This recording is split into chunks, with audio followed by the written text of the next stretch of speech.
미가서에는 세 번의 경고와 구원이 이렇게 구성되어 있습니다.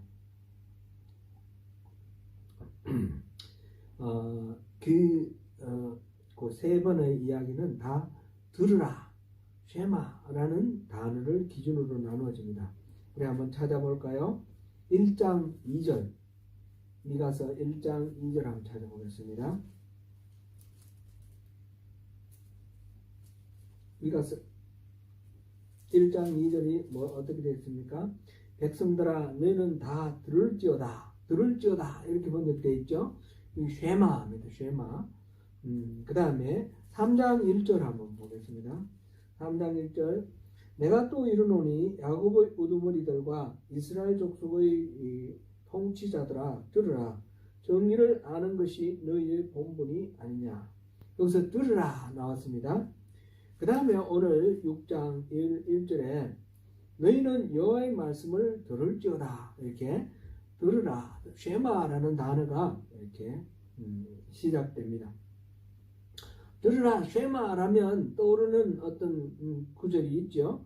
신명기 6장 4절에서부터 8절까지 9절까지 이거를 우리가 흔히 쉐마라고 그럽니다. 그 구절을 일컬어서 쉐마라고 그럽니다.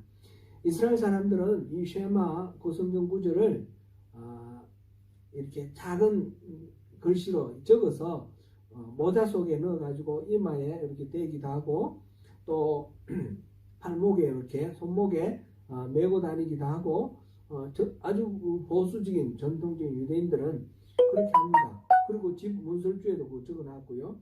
여기서 나와 있는 그대로 그렇게 하는데 우리 신명기 6장 4절부터 8절 한번 읽어보고 넘어가면 좋겠습니다. 신명기 6장 4절부터 9절까지 같이 읽습니다. 이스라엘아 들으라, 우리 하나님 여호와는 오직 유일한 여호와시니 너는 마음을 다하고 뜻을 다하고 힘을 다하여 내 하나님 여호와를 사랑하라. 오늘 내가 네게 명하는 이 말씀을 너는 마음에 새기고 내 자녀에게 부지런히 가르치며 집에 앉았을 때든지 길을 갈 때든지 누워 있을 때든지 일어날 때든지 이 말씀을 강론할 것이며 너는 또 그것을 내 손목에 메어 기호를 삼으며 내 미간에 붙여 표를 삼고 또 내 집 문설주와 바깥문에 기록할지니라. 하나님의 말씀을 잘 듣고 또 잊지 말고 기억하며 삶에 구체적으로 적용하고 특별히 자녀들에게 잘 가르쳐 지키게 하라 하는 그런 내용입니다. 이것을 쉐마라고 이름을 부르는데 원래가 아니라 쉐마라는 이 말은 들으라라는 말입니다. 이 지금 신명기 6장 4절부터 9절 시작이 이스라엘아 들으라, 쉐마 이스라엘 이렇게 시작했죠. 그래서 요 구절의 별명이 쉐마가 된 것입니다. 그런 성경에 쉐마라는 말이 많이 나오는데 다 들으라 이런 말이 다 그렇게 되어 있습니다.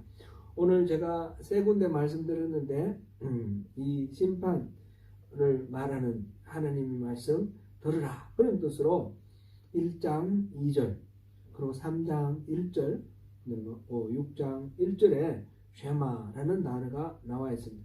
그래서 1장 2절부터 2장 11절까지는 심판을 선언하시는 하나님의 말씀이고 2장 12절부터 13절까지는 구원을 약속하시는 하나님의 말씀입니다.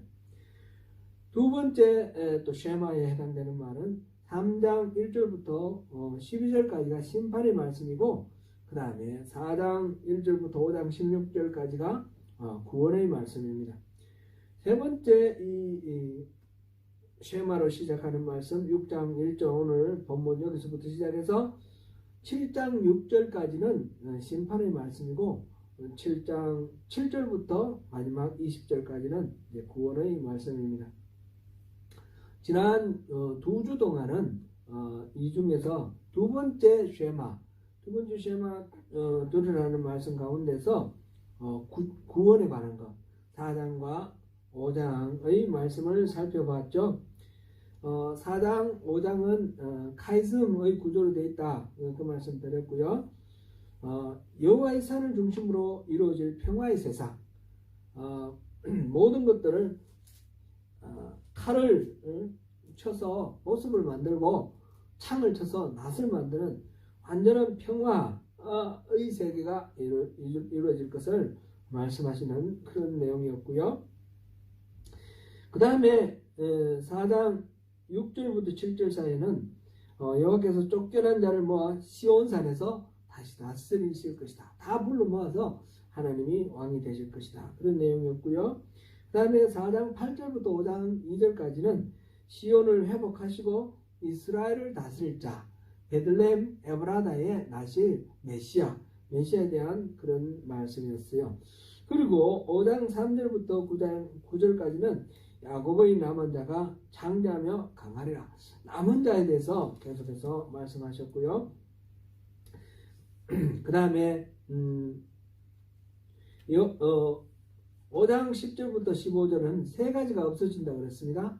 군마가 없어지고 우상이 없어지고 그리고 불순종이 없어진다. 그래서 맨 처음에 말했던 그 A와 마찬가지로 완전한 평화를 이루는 그런 장면으로 이렇게 짝이 지어졌습니다. A, B, C, B-A' 이런 구조로 되어 있다는 걸 우리가 봤죠. 4장과 5장.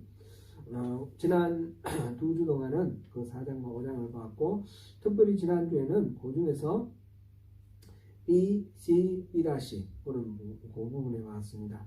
하나님께서는 궁극적으로 작은 고을인 베들레헴, 에브라다 그 시골 동네에서 구세주가 날 것을 알려주셨습니다. 영적 전쟁에서 끝까지 이기고 남은 자, 그 남은 자를 승리하도록 그렇게 주님께서 인도하실 것입니다. 오늘은 세 번째 심판 들으라부터 시작되는 그런 내용입니다.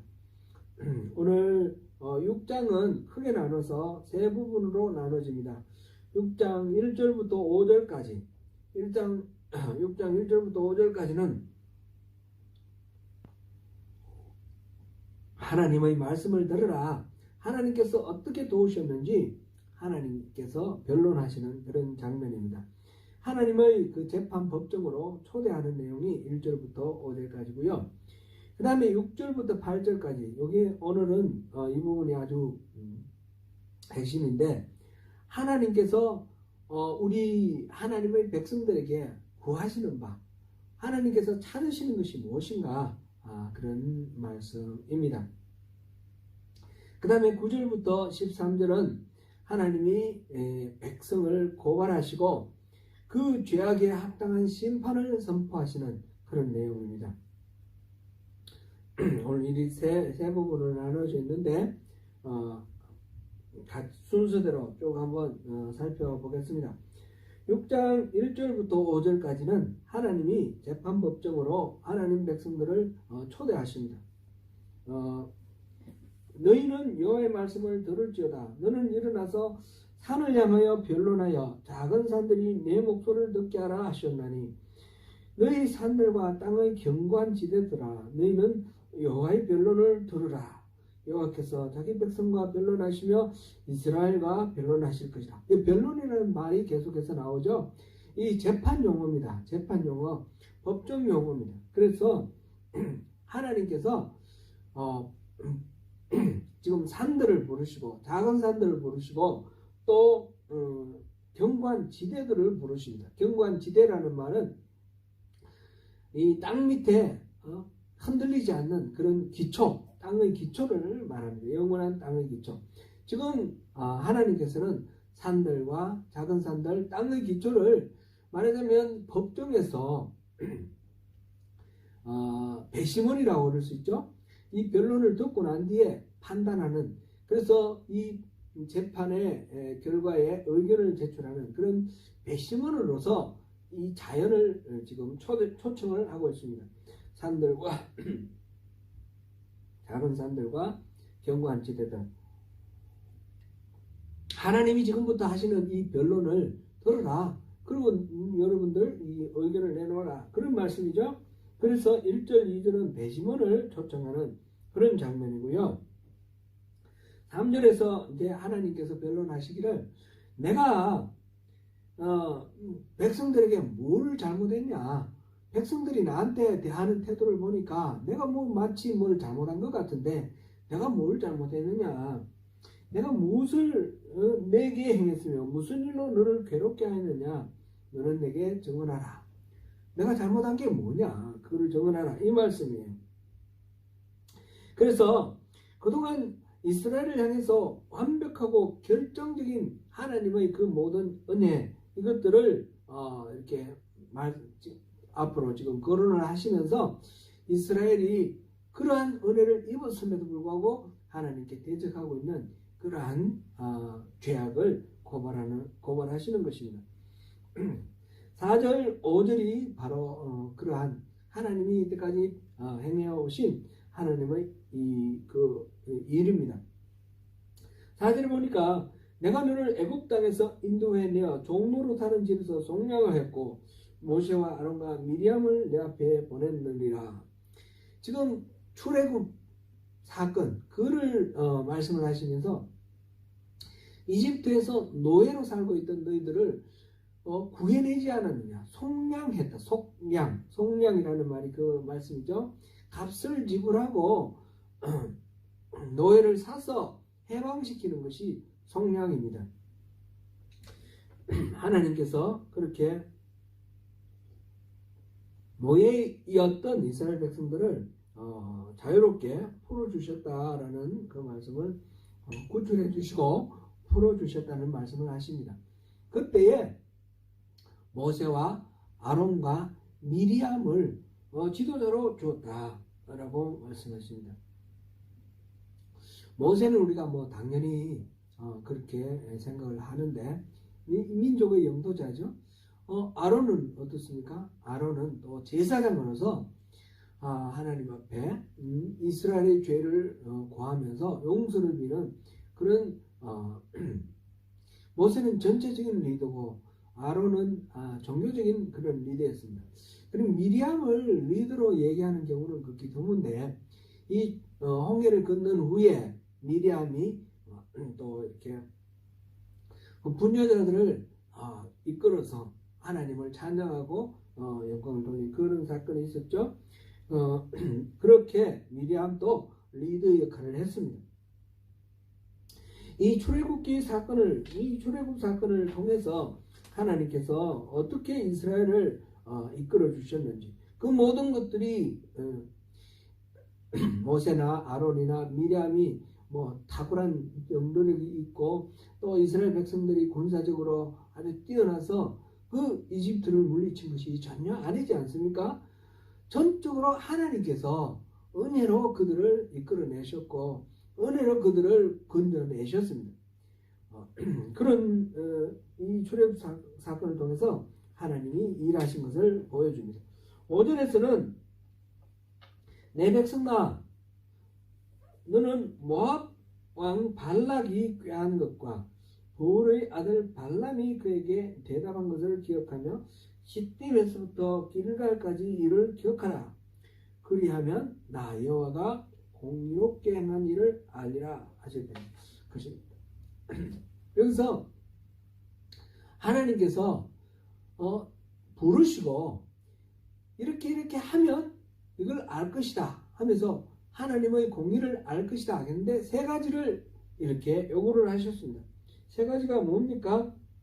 첫 번째는 모압 왕 발락이 꾀한 것을 기억하라 그랬습니다. 모압 왕 발락 이스라엘 백성들이 에돔에게 길을 좀 내달라고 했더니 거절을 했기 때문에 둘러서 사막지대로 이렇게 둘러서 이렇게 갔을 때에 모압 입구에 들어갔을 때 모압 왕 발락이 이 이스라엘 백성들 출애굽한 이스라엘 백성들 가나안 땅을 향해서 가고 있는 이 백성들을 가로막았습니다. 가로막고 이 발람이라는 하나님의 어떻게 표현할 할지 모르겠습니다. 일종의 선지자죠. 선지자인데 이 발람에게 이 이스라엘을 저주해 달라고, 그러면 많은 금은보화를 대가로 주겠다고, 그러면서 발람을 고용을 해서 이스라엘을 저주하려고 그렇게 꾀했습니다. 그게 발락의 꾀함이죠. 그 다음에 두 번째 본 게 이 발락의 사주를 받은 부올 아들 발람, 이 선지자 발람, 이 발람이 그에게 대답한 것을 기억하라. 발락에게 발람이 뭐라고 대답했냐 하는 거죠.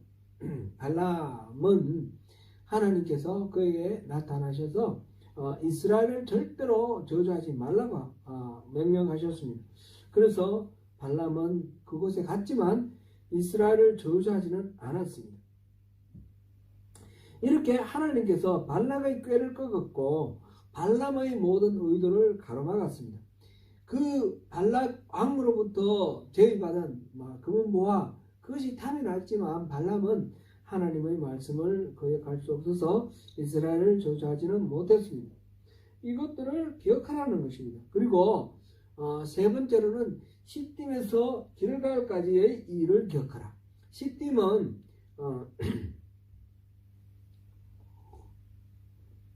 거기 요단강 동쪽에 있는 평지입니다.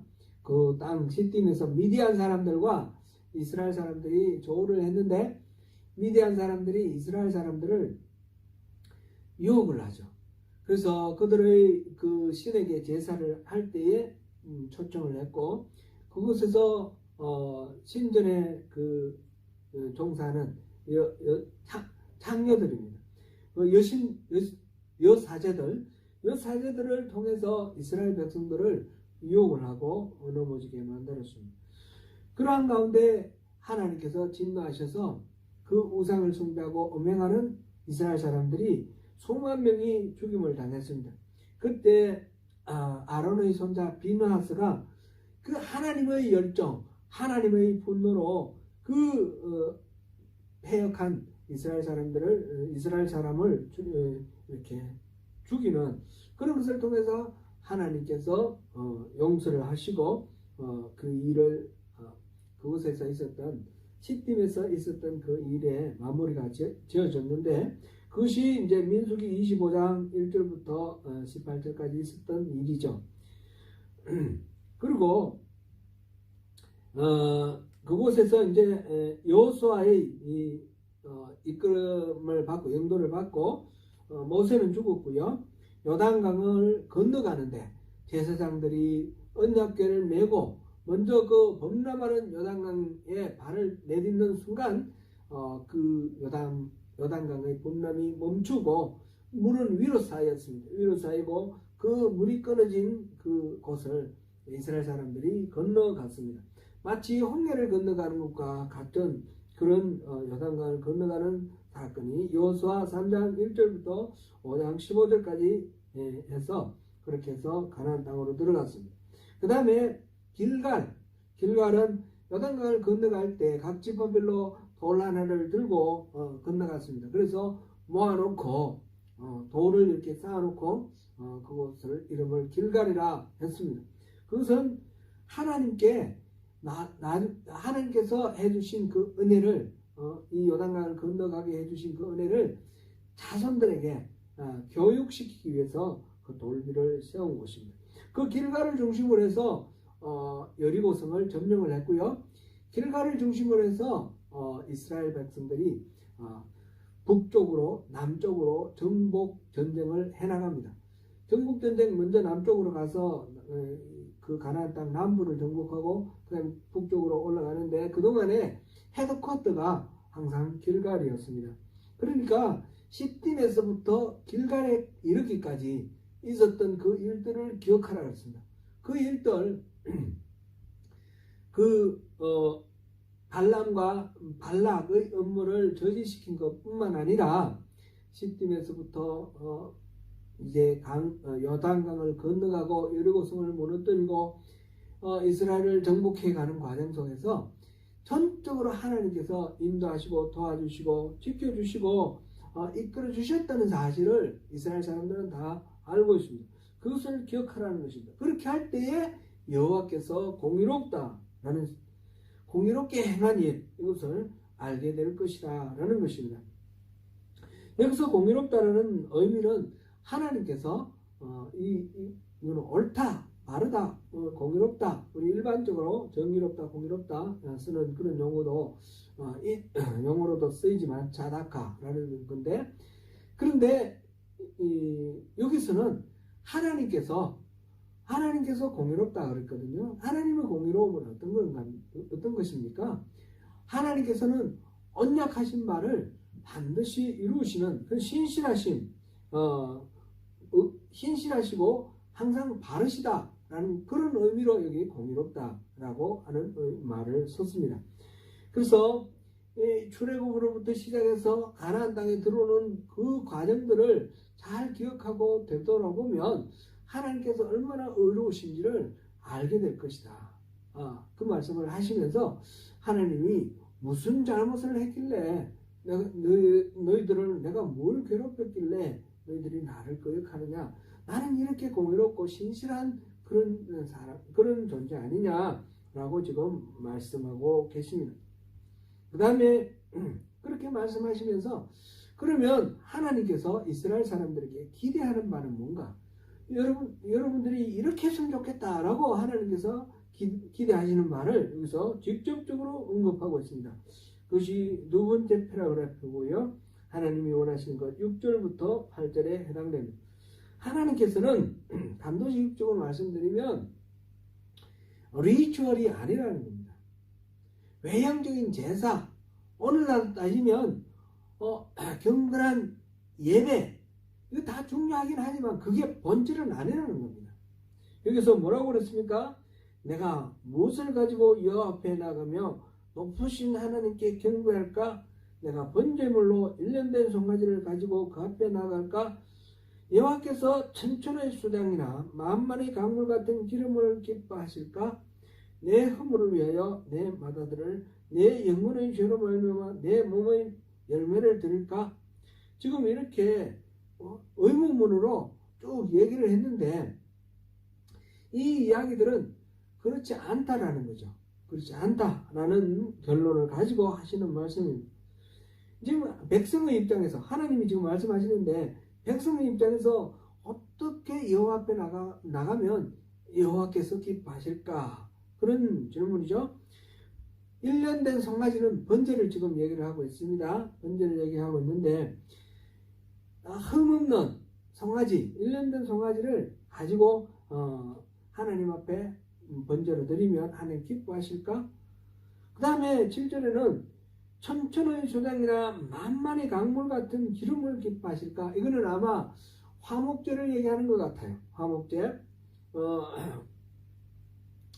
그렇게 화목제물로 이렇게 수많은 그런 양이나 또는 소나 재물을 잡아서 그 기름을 드리고 이렇게 하면 좋을까? 앞에서는 흠없는 양, 1년 된 송아지, 그래서 정성들여서 번제를 드리면 기뻐하실까? 지금은 풍성하게 많이 차린 재물, 그 재물을 하나님 기뻐하실까? 그런 내용입니다. 내 허물을 위하여 내 맏아들을 영혼의 죄를 말미암아 내 몸의 열매는 지금 맏아들을 말하는 것이고, 여기 세 번째는 이제 속죄제를 말하는데, 속죄제도 웬 짐승을 드리죠. 근데 여기는 가장 소중한 것으로 자기 아들을 실제로 제물로 드리는 그런 거는 없는데, 지금 이 비유적으로 얘기를 하면서 그렇게 말하고 있습니다. 그렇게 풍성한 것, 내게 있는 가장 소중한 어떤 물건 또는 자식, 이걸 갖다 바치면 하나님이 기뻐하실까? 그런 이야기입니다. 그런데 그게 아니라는 거죠. 하나님께서는 8절에서 정답을 말씀하십니다. 사람아, 주께서 선한 것이 무엇임을 내게 보이셨나니 여호와께서 내게 구하시는 것은 오직 정의를 행하며 인자를 사랑하며 겸손하게 내 하나님과 함께 행하는 것이 아니냐. 이런 정성 들이는 제사, 풍성하고 이렇게 아끼지 않는 그런 재물, 이것도 다 하나님이 하나님 앞에 우리가 마땅히 경외함을 표현하기 위해서 해야 되겠지만, 그거는 어디까지나 형식인 겁니다. 본질을 담기 위한 그릇이라는 거죠. 본질은 뭡니까? 본질은 하나님을 사랑하는 것입니다.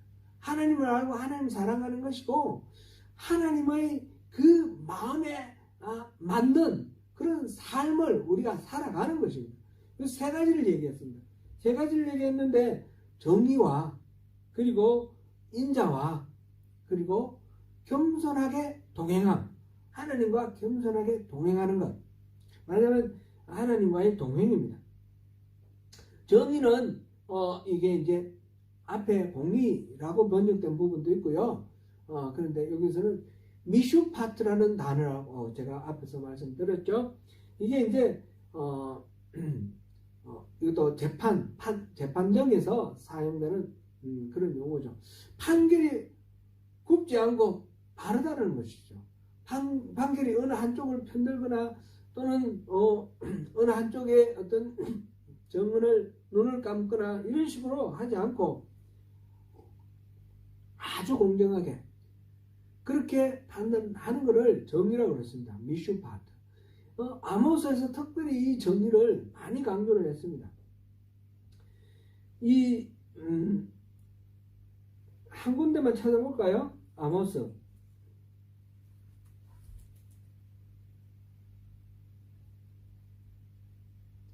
이스라엘 백성들을 혼을 내시는 말씀에 5장 7절, 아모스 5장 7절, 정의를 쑥으로 바꾸며 공의를 땅에 던지는 자들아.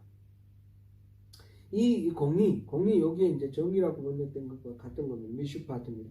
미슈파트를 던져버리는 거냐, 그렇게 되어 있고요. 그 다음에 한 군데만 더 찾아보겠습니다. 15절. 너희는 악을 미워하고 선을 사랑하며 성문에서 정의를 세울지어다. 만군의 하나님 여호와께서 혹시 요셉의 남은 자를 불쌍히 여기리라.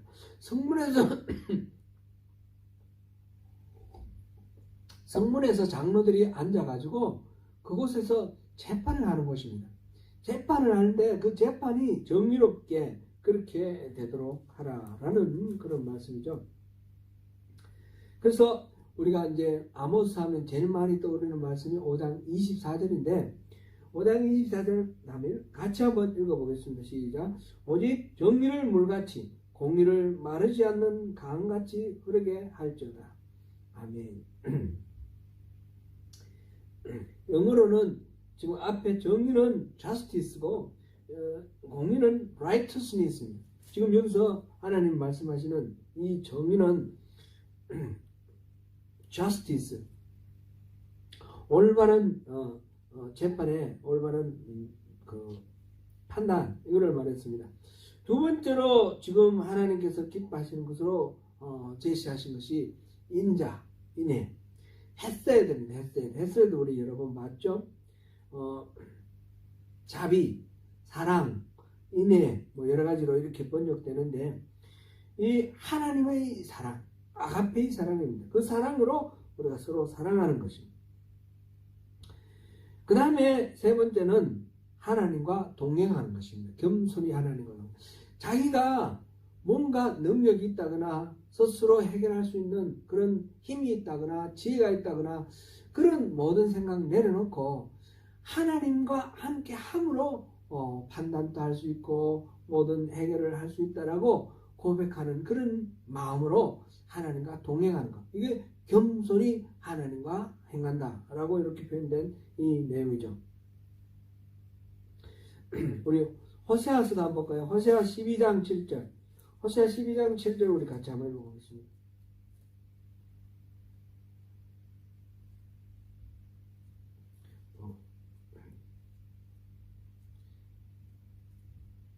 제가 잘못 찾은 것 같습니다.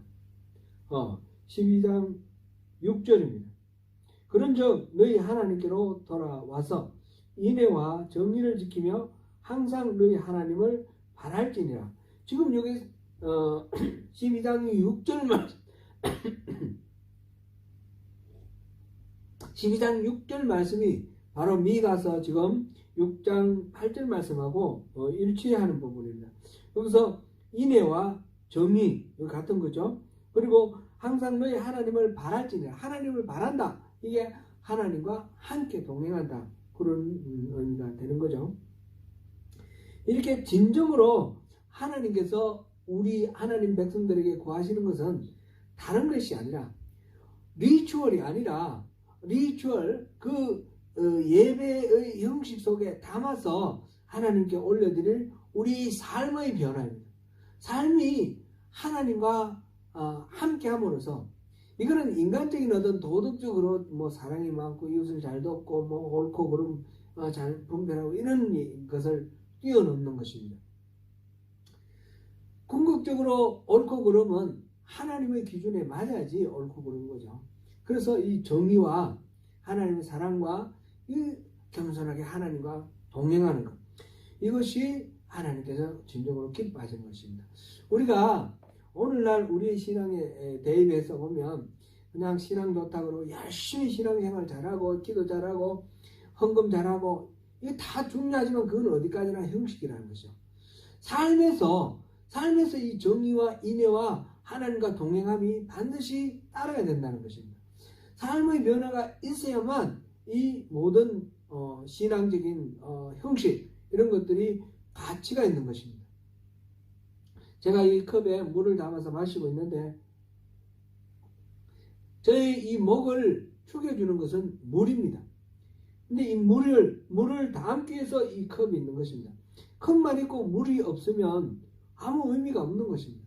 물론 이 물은 그냥 그대로는 제 입으로 이렇게 전달되기 어렵습니다. 컵이 있어서 컵에 담아서 전달되는 거죠.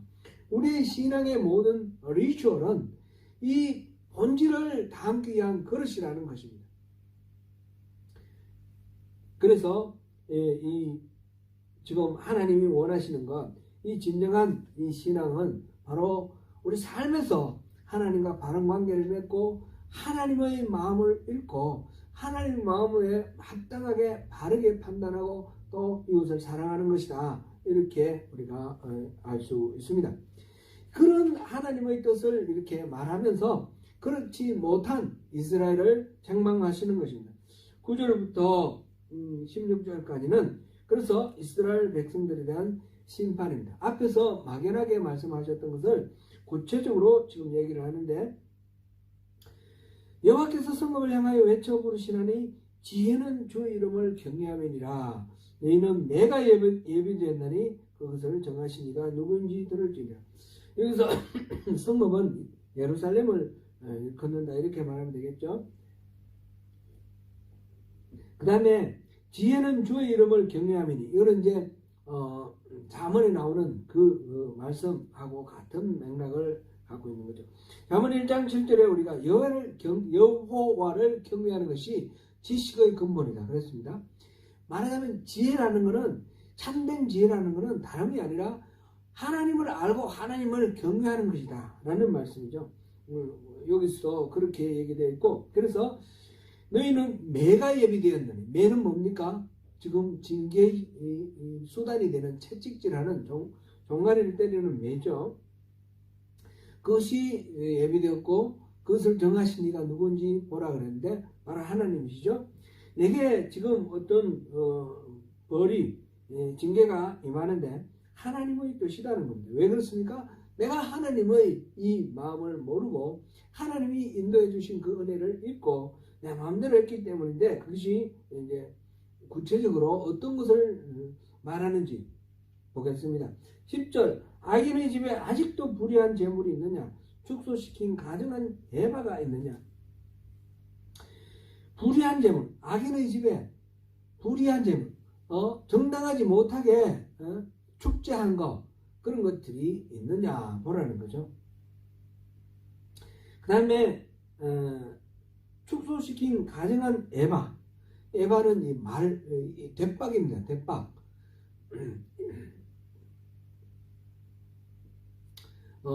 양을 재는 도구가 이 에바인데 이 에바가 축소되어 있다는 거죠.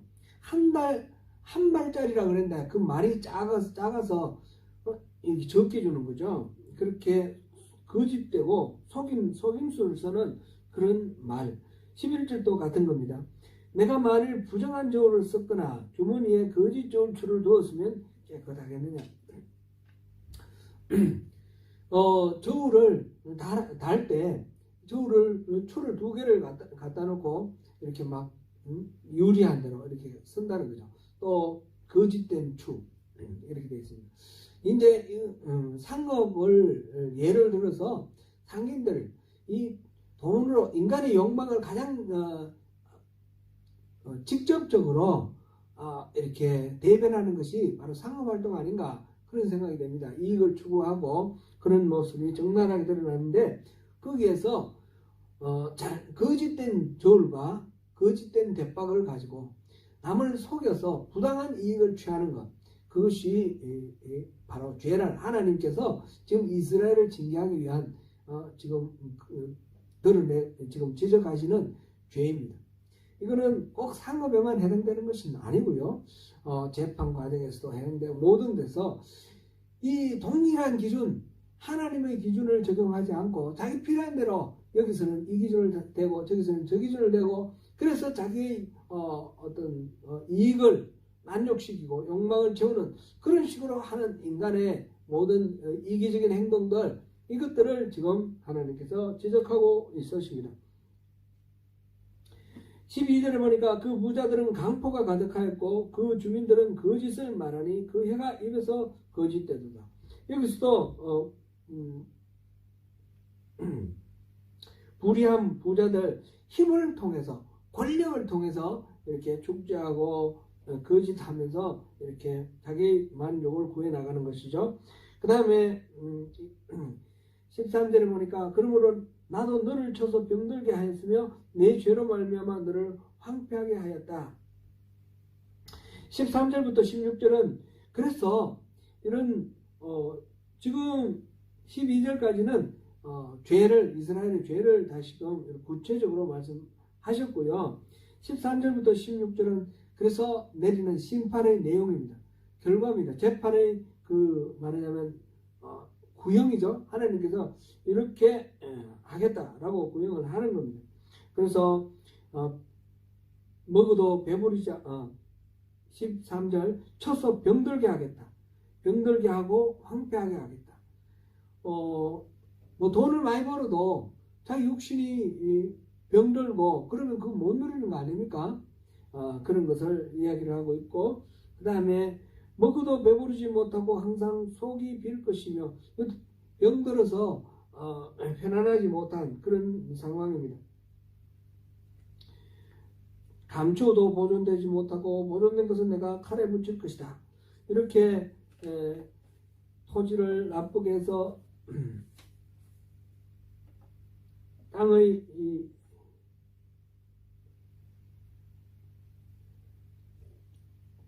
하여튼 가지고 있어도 누리지 못하는 것 그것을 지금 얘기를 하고 있고요.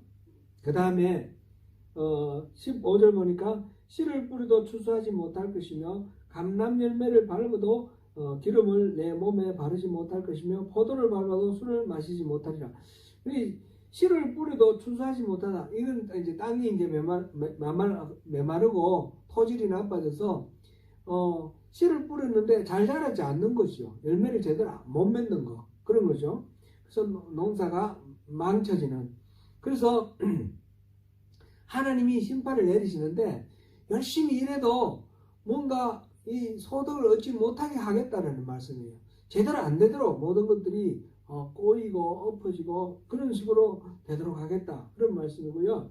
그 다음에 감람 열매를 밟아도 기름 바르지 못하고 포도를 밟아도 술을 마시지 못한다. 감람 열매를 밟는다는 것은 이 감람 올리브를 밟아서 기름을 짜는 것을 말하죠. 기름을 짜는데 그 짠 기름을 자기 몸에 바르지 못하는 거예요. 말하자면 뺏겨버리는 거죠. 그다음 포도를 밟으면 포도주가 나오지 않습니까? 근데 포도주를 밟아서 포도주를 만들었는데 그것을 뺏길 것이다. 술을 마시지 못할 것이다. 이거는 뺏길 것이다. 곧 더 강한 자에 의해서 전쟁이나 이런 걸 통해서 네가 열심히 노력했지만 다 빼앗기고 말 것이다. 그런 이야기죠. 그리고 이러한 행태들은 바로 오므리의 율례와 아합집의 모든 예법을 지키고, 오므리는 북왕국 이스라엘의 왕조 중에 하나죠. 그리고 오므리 왕조에서 아합이 나왔죠.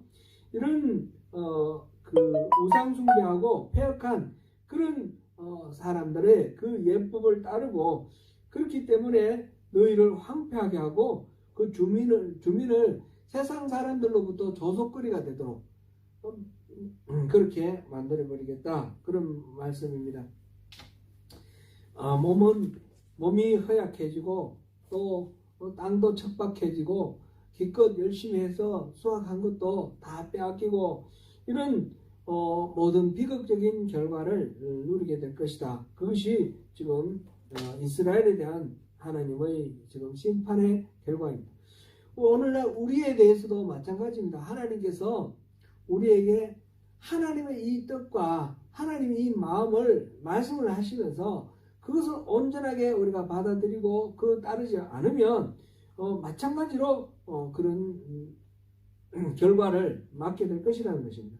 리추얼이 핵심이 아니라 하나님의 마음, 하나님의 그 정의와 인자와 하나님과 동행함, 이 지금 6장 6절에서 8절까지 이 말씀을 우리가 여러 번 읽고 묵상하면서 하나님의 그 마음을 읽으면 좋겠습니다. 하나님께서 진정으로 기뻐하시는 것은 수양의 이 송아지의 그 고기라든지 또는 기름이라든지 그런 것 재물들이 아닙니다. 또 정성들을 예배드리는 우리의 정성, 그것이 본질은 아니라는 거죠.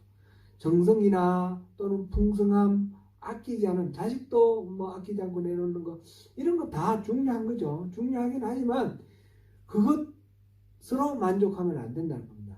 제사, 리추얼, 그것으로 다 아니고 하나님께서 진짜 원하는 것이 뭔지, 그것은 우리의 마음, 우리가 변화가 되어야 되는 것입니다. 삶이 하나님으로 인해서 우리 삶이 변화가 되어서 하나님의 의와 하나님의 인애, 하나님의 사랑, 이것이 우리 삶 속에서 이렇게 나타나야 되는 겁니다. 실천되어야 되는 것입니다.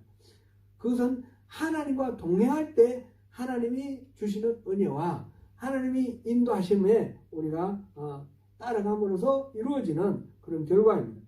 그래서 이 세 가지, 정의와 인애와 동행함, 겸손하게 동행함, 이 세 가지가 핵심이라는 겁니다. 고통받고 소외된 자를 향해 따뜻한 위로와 베품의 손길이 이렇게 있어야만 허식에 찬 그런 종교의식보다 오히려 그것이 더 소중하다 하는 것입니다. 내가 긍휼을 원하고 제사를 원치 아니하노라 하시는 이 말씀을 우리가 마음에 또 새겨야 되겠습니다. 하나님께서 우리에게 보여주시는 그 선함이 무엇인지 우리가 기억하면서 하나님이 기뻐하시는 정의와 인애와 겸손히 하나님과 동행함을 통해서 참된 하나님의 백성이 되심으로 하나님의 마음을 기쁘게 해드리는 저와 여러분 되시기를 축원합니다.